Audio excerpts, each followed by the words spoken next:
Okay, the deadlift. One of the most functional movements, I always say a squat and a deadlift are the two most functional CrossFit movements, the movements that cross over into daily life. So a deadlift is simply just picking something up off of the ground, standing all the way up.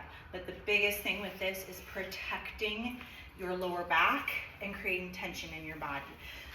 So we talk about the lumbar curve, and that's essentially the line from the top of your head down to your booty. And on the deadlift, we want to keep it as straight as possible. So as we're hinging at the waist, we want that line from the top of the head down to the booty to be straight. So we want to avoid creaking in the neck. We want to avoid rounding the shoulders or even rounding the lower back. So I always say stick the chest out, keep the back nice and flat, and then find a focal point to focus on when you're hinging and standing up. On the deadlift, it is a posterior chain, so it's hamstrings and glutes. The arms are just levers, they stay straight the entire time.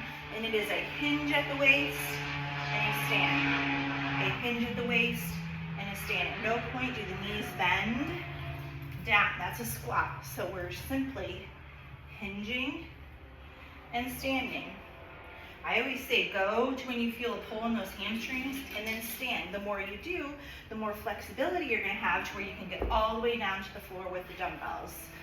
I hold them with the heads here as opposed to here, so that when we're bending down and touching, we're closer to the ground. Here comes Marley. Hinge and stand. Hinge and stand.